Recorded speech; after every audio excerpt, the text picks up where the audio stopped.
Well, good morning. Good morning. I am Reverend Karen Lewis, and on behalf of the ecclesiastical team, my wonderful co-minister, I brought her with me, the Leadership Council, and the entire community, I welcome each and every one of you to this, the very first only online service that New Vision has ever put on. And here's what I know. Here's what I know. That some things never change. That as I am standing here, where I stand almost every Sunday, and feel the energy of the community, I can feel it the same way now. But let's dial it up a little bit. Let's dial it up a little bit. Join me in rubbing our hands together. Oh, breathe in the love that is the New Vision Center, the love that you feel every time when you come in to join us via live stream, or if you come into this sanctuary, just feel that love. And then when you feel filled up, open your hands and send it to us. Send it to us. Yes, thank you. I can feel you right here. Now, you might know that I have used a little trick. I had asked people to send pictures in. And I wish you could see it. I am looking at a sea of photos of our beloved congregation. So everyone is right here in my heart and in my eyesight. So that's good. I'm so grateful to be here. I'm so grateful that our sanctuary is so spacious that we can observe the rules and still be here with a few people and be safe. And that is the very highest and highest. So welcome, welcome, welcome. I'm looking out. I feel your presence. Thank you.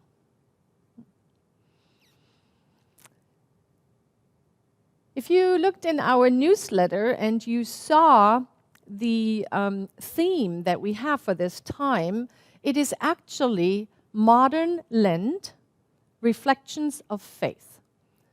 And with all of this going on, and somebody on Facebook saying, I can't believe how much I had to give up for Lent this year, I was like, there might be something to it. As you know, our brothers and sisters of the Christian faith use this time, these 40 days between Ash Wednesday and Ash Wednesday and Easter, for purification, for giving something up to allow their relationship to the divine to deepen. And a lot of our metaphysical friends and colleagues and people everywhere have taken this time and have said, what can I give up?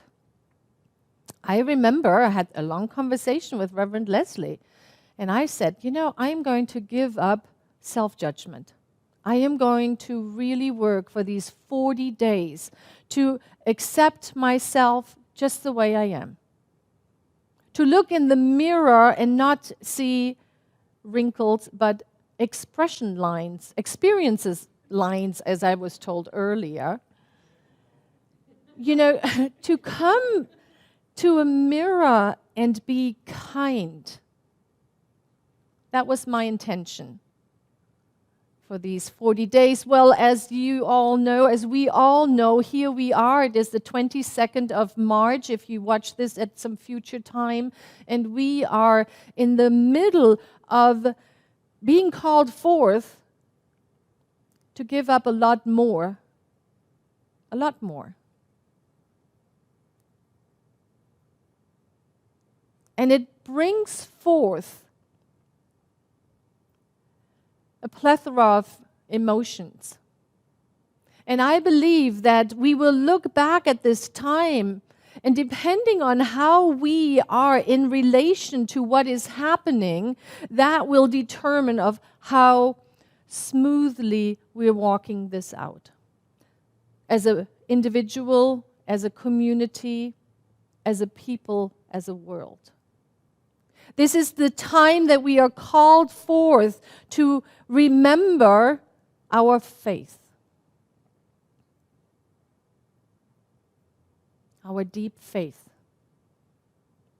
And we see creativity. We see so much creativity just bubbling up. One of the things that has made its round on the internet is this wonderful poem that has been penned by Brother Richard Hendrick, a Capuchin Franciscan who is a Franciscan monk who is currently living in Ireland. And I want to read this because it speaks to what I would like to gain during this time. It is entitled Lockdown. Yes, there is fear. Yes, there is isolation. Yes, there is panic buying. Yes, there is sickness. And yes, there's even death. But they say that in Wuhan, after so many years of noise, you can hear the birds again. They say that after just a few weeks of quiet, the sky is no longer thick with fumes, but blue and gray and clear. They say that in the streets of Assisi, people are singing to each other. Across the empty squares, keeping their windows open so that those who are alone may hear the sound of family around them. They say that a hotel in the west of Ireland is offering free meals and delivery to the housebound.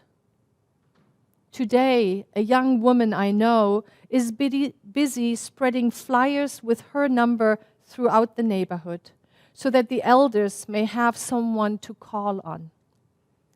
Today, churches, synagogues, mosques, and temples are preparing to welcome and shelter the homeless, the sick, and the weary. All over the world, people are slowing down and reflecting. All over the world, people are looking at their neighbors in a new way. All over the world, people are waking up to a new reality, to how big we really are, to how little control we really have, to what really matters, to love. So we pray and we remember that yes, there is fear, but there doesn't have to be hate. Yes, there is isolation, but there does not have to be loneliness. Yes, there's panic buying, but there does not have to be meanness. And yes, there is sickness, but there does not have to be the disease of the soul. Yes, there's even death. But there can always be a rebirth of love. Wake to the choices you make as how to live now. Today, breathe, listen. Behind the factory noises of your panic, the birds are singing again. The sky is clearing. Spring is coming. And we are always encompassed by love. Open the windows of your soul. And though you may not be able to touch across the empty square, sing. Sing. Yes, I love that poem. I love that poem, for it speaks directly to me, directly to us, I believe, in asking us, how do I respond to this changed outward reality now? Because you know, my favorite quote by Dr. Ernest Holmes, the founder of this teaching, which is, there's a power for good in the universe greater than you are, and you can use it. That power has not changed. It hasn't. How we respond to it, how we relate to it, how we are with it, that is where we are called forth into the transformation. That is how we transform our lives. You might remember this slide. Many months ago, I put up this slide. It was about a talk that we as human beings have this tendency to focus on the thing that is not well in our life and kind of forget all the good stuff that is around it. Let me see if I can reenact it for those of you who haven't seen it. This is what we do.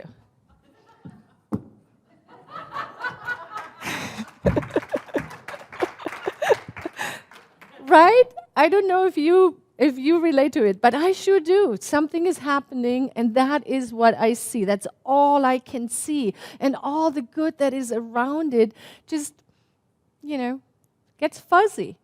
Now, granted, it probably looks a little bit more like this one now. Yes. I'm not wanting to minimize the challenges that we are all faced with. And what is also true, that the rest is still white. It is love. It is peace. It is harmony. It is abundance. It's joy. It's a coming together. That power for good in the universe remains. It remains.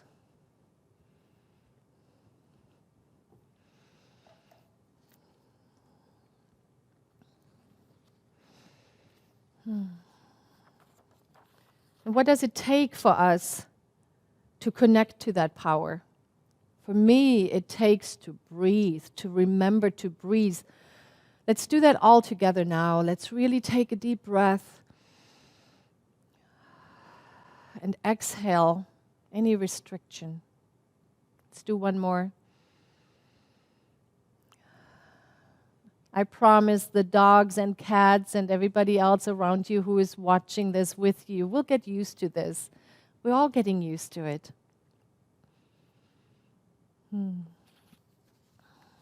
So what then are the 3 points that I want to offer today for us to take with us into this week? It is faith, it is creativity, and it is surrender. So let's start with faith. It is said that faith is the key ingredient in transformation by choice. We could have an argument if this is a transformational time by choice or if this is a transformation that is being brought to us by this virus. But isn't it always like that? I wonder what the caterpillar thinks when it becomes time for it to change into a butterfly. I wonder, is it contemplating, do I want to transform, or is that an impetus from the outside that is having me do this? We don't know. I believe that it's the same here. The situation is as the situation is. And it's asking us, how do I respond to it? And the first thing that comes up for me is faith. It's faith. Where is my faith?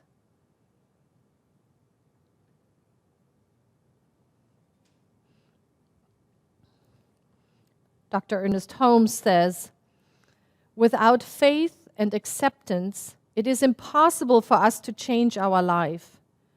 This does not mean faith in our personality or faith in any personal power, but faith in life itself. No one has ever found a substitute for this, and they never will. They never will.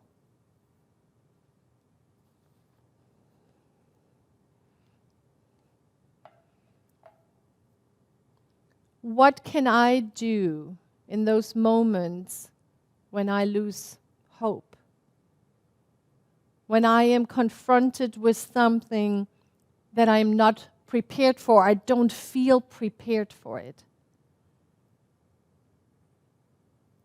If you could see my home, my room in my home right now, it has so many sayings in it. Things that remind me that any control I thought I had clearly was just an illusion. And that it is up to me to anchor into those words that give me comfort. So I ask you, what are those words that give you comfort? What can you turn to over and over and over when fear rises? Faith. The second word is creativity. Creativity. There are so many writings that are coming forth from individuals who say, I finally have time. I finally have time. I am taking this time to create. One of the things I saw yesterday is our beloved Zoe, one of the children that comes here to our Sunday morning school. And she went on Facebook Live because, she's of that age where people just do that. And she showed us how to make a flower pot of love. She drew the flower pot, she put the 3 seeds in, and she chose joy for one of her seeds. She wrote joy in, and then she showed how the plant is growing. And I thought, signs of mind at work, right there. That is our teaching symbol. That is how we think about it as we place our seed, our thought into the fertile soil of the divine. And trust that it will grow.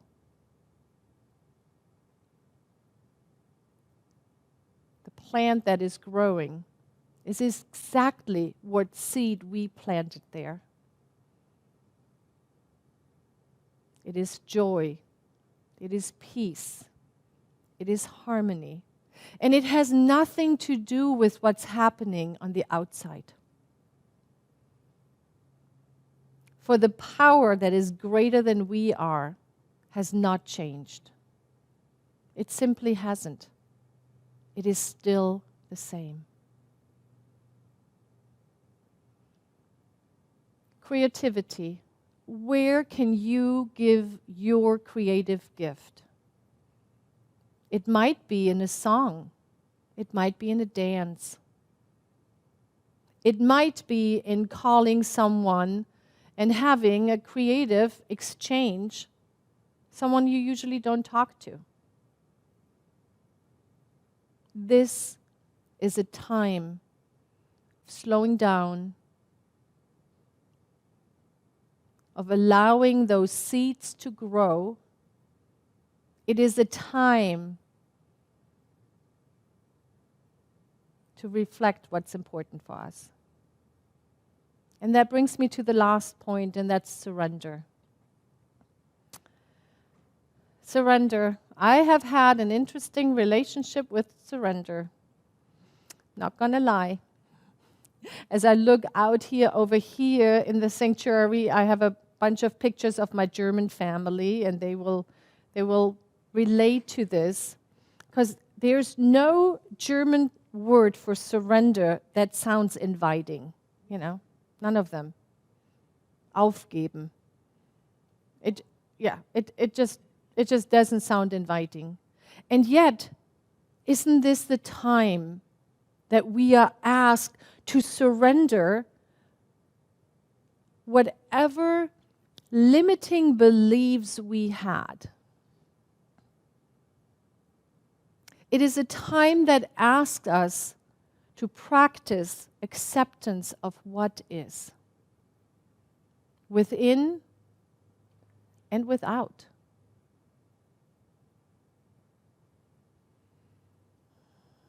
So let's take a breath together.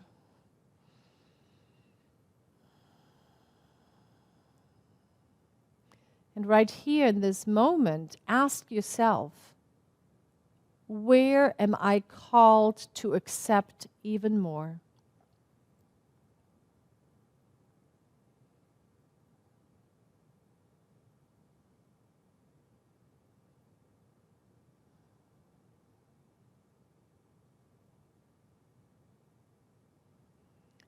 as we are practicing more and more to come into this now moment, because a lot of the distractions have fallen away, we can take this time for inner reflection. Where am I asked to accept even more? And using our breath, notice if you can move that inner rebel a little further away. That wall that wants to say no, but not this. Using our breath, allowing us to soften.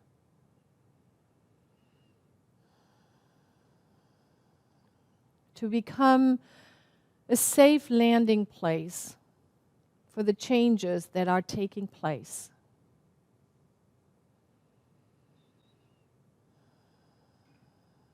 It constantly calls us back to our breath. This, my friends, is not the time to hold our breath. This is the time to open up and to allow the power that is greater than we are to breathe through us.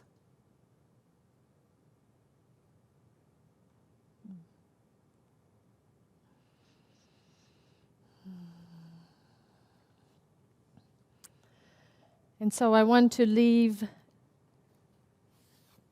you for now with this last slide from my favorite book, The Little Prince. And this is another wisdom that the fox had to offer the prince. It is only with the heart one can see rightly. What is essential is invisible to the eye. What is essential is invisible to the eye.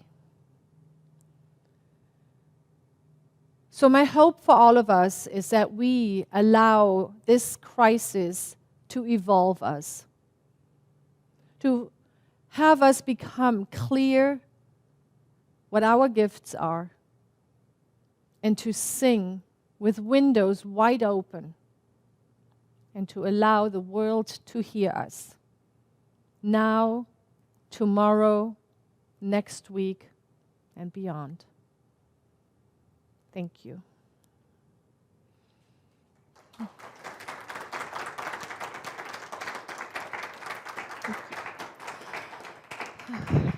Thank you. And with that, I invite all of us into prayer. Thank you, Beverly. All of the practitioners of this teaching, the ministers who are watching right now, I ask you to please stand with me. Rise up.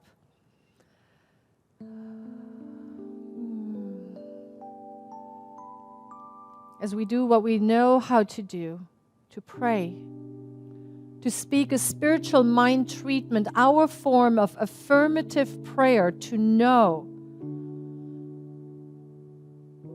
that this power that is greater than we are is everywhere present. It is making itself known so beautifully today as love and light, as peace, as harmony, as joy, as understanding.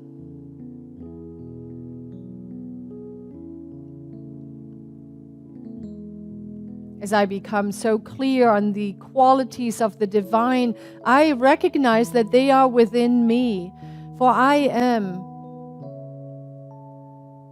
a spark of the old divine. And deep in the center of my being is infinite love, infinite peace, infinite wholeness. And I allow this infinite part of me to shine forth. And as I know that this is the truth of who I am, I know that this is the truth of every person. Every person, those within the sound of my voice and those who have never heard about this teaching, it is simply the truth of all of us. It is the I am at the center of our being that is eternal, that is wholeness, that is peace, that is harmony.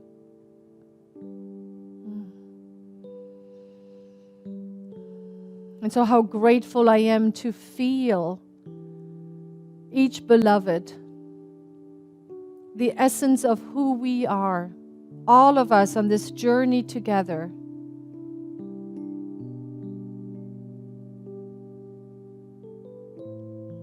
How grateful I am to feel the love and the support, the essence of the divine right here and right now. And so I hold this space, and as I read these beloveds into this service who have placed a prayer request, I want everyone to know that we are holding all of our beloveds in the highest. I know the truth for Reverend Leslie, for Ginny and Heather, for Maureen and Cecilia, for Charlie and Virginia, for Gina, Angelica, for Barney and Jeff, for Beverly, for Karen, for all of us.